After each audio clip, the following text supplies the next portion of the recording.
Cha vợ, ý cha muốn nói là gia đình Mao vẫn muốn có 3.800 tệ tiền cưới, lúc nói không muốn, lúc nói muốn. Đây là trò gì vậy? Võ Tòng thực sự không muốn can thiệp vào những việc như thế này. Họ đã làm lành những ngày gần đây, Mao Lệ Hoa không cần tiền cưới, chỉ muốn kết hôn với Tiểu Bằng sớm nhất có thể. Nhưng 5 ngày trước, bố mẹ cô ấy và họ hàng đã đến, cả hai bên đã nói chuyện nửa ngày, làm sao có thể không muốn tiền cưới, vẫn muốn lấy một phần tiền để mua quần áo mới, tiền cho mẹ, tiền mở cửa và nhiều thứ khác. Tổng cộng đã nói là 3.800 tệ. 3.800 tệ vào hôm kia, đã trao trực tiếp từ tay Lý Hồng Bình cho bố mẹ Mao Lệ Hoa. Phía nhà gái đã đồng ý.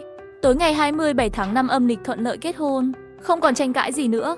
Khi Lý Hồng Bình nói với con rể về những việc này, trong giọng điệu có chút chán ghét. Võ Tổng đã nghe ra, bố vợ muốn giải quyết việc kết hôn của con trai càng sớm càng tốt, giải quyết xong chuyện phiền phức này. Khi con trai của bố mẹ đã lập gia đình, mới coi như hoàn thành nhiệm vụ nuôi dạy con cái suốt đời. Bố vợ, 2 ngày nữa chúng con sẽ sắp xếp ổn thỏa nhà cửa rồi sẽ xuống, đến sớm hưởng hỉ khí, bố không thể ở lại lâu. Người thân của một số ngôi làng khác cũng muốn bố đi mời trực tiếp. Lý Hồng Bình đi xe 3 bánh đi rồi, đến vội vàng đi vội vàng. Sáng hôm sau, điện thoại đột nhiên vang lên. Chú Ngân, chú gọi ở đâu vậy? Trước mặt trấn trưởng Ngô, thủ tục không làm được. Má, Nhạc Long Sinh, người chờ đó, tôi sẽ lên ngay. Tắt điện thoại, vội vàng chạy đến trụ sở thị trấn. Đồng chí Võ Tòng, hai người nói chuyện đàng hoàng đi, đều là vì phát triển kinh tế, đều là những việc có thể kiếm tiền, hãy thảo luận tốt, làm cho căng thẳng như vậy làm gì? Nữ trưởng trấn làm cái giọng này, chuyện này là chuyện của Long Tổng và Võ Tòng, không liên quan đến cô ấy. Long Tổng có ý kiến gì? Ông chủ Tòng, hồ sơ của Cục Khoáng sản không thể bị hủy bỏ bừa bãi, anh không thể ngăn tôi được, tôi nghĩ chúng ta có thể ngồi xuống và bàn bạc mọi chuyện. Việc sẽ suôn sẻ, nhưng anh lại muốn làm khó tôi, vậy thì đừng trách tôi không lịch sự. Võ Tòng nhếch mép chế nhạo. Long Tổng, đừng vòng vo, cuối cùng anh muốn làm gì? Võ Tòng, anh đã nhìn rõ bản đồ đất của khu mỏ Hồng Hội. Anh muốn làm giấy phép khai thác và khai thác chính thức. Muộn rồi, đây là lãnh địa của tôi kể từ bây giờ. Võ Tòng, tôi biết anh là người không ngán bất kỳ ai, nhưng anh sử dụng cách làm của một tên côn đồ để đối phó với tôi thì quá tầm thường. Tôi muốn xem xếp lỗ và xếp cao sẽ bảo vệ anh như thế nào. Võ Phúc Ngân đứng dậy và nói, anh là cái thá gì? Anh có thể vào làng chúng tôi không? Thử đi xem nào. Chú Ngân, chú đừng tức giận. Long Tổng nói không sai. Anh ta đến làng chúng ta để khai thác cát. Chúng ta không cho anh ta vào. Nếu xảy ra xung đột, chúng ta không đúng. Anh ta có giấy tờ hợp pháp. Võ Tòng, vậy làm sao? Người trong làng chúng ta nghe theo ý của hắn ta, không được kéo cát để xây dựng. Ý của Nhạc Sinh Long rõ ràng là không cho người của Lương Sơn Bạc vào Thạch Đầu Cốc kéo cát ở khu vực đó. Xin lỗi ông chủ Tòng, sau này anh không được kéo cát ở khu vực này. Nếu anh kéo quá ranh giới, tôi sẽ bắt anh bồi thường 3 xe. Võ Tổng nhìn vào bản đồ đất mà hắn ta cung cấp.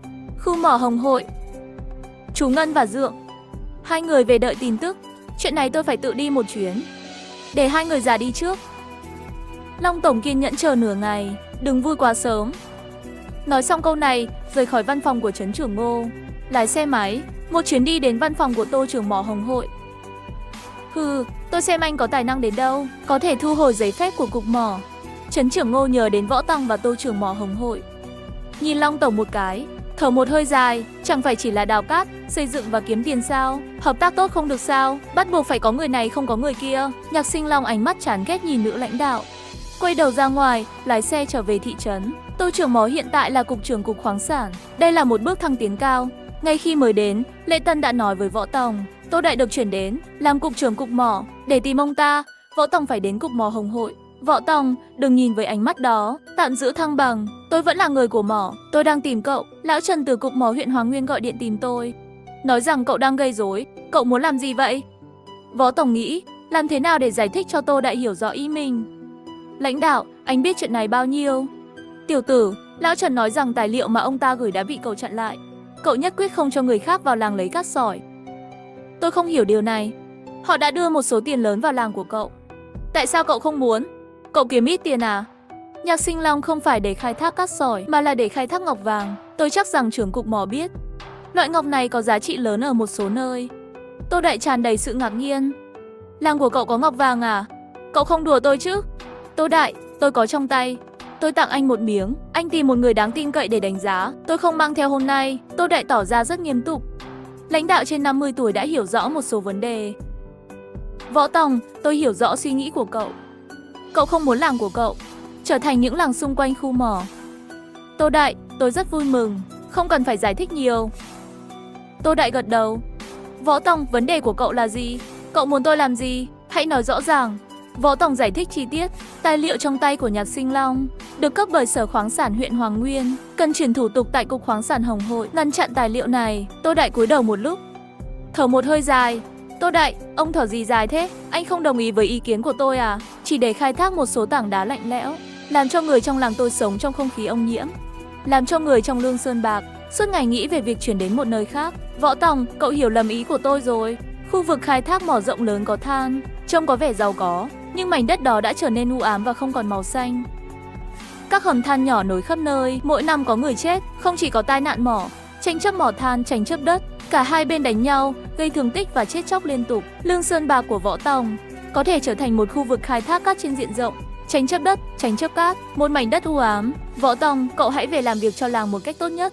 Đừng lo, tôi chắc chắn sẽ đảm bảo rằng xe của họ không vào được Lương Sơn Bạc. Trong văn phòng thương mại của Nhạc Sinh Long, vừa mới nhận được điện thoại từ văn phòng khai thác mỏ, biết rằng thủ tục khai thác mỏ của anh đã bị trả lại. Hừ, đám nông dân ngu ngốc này.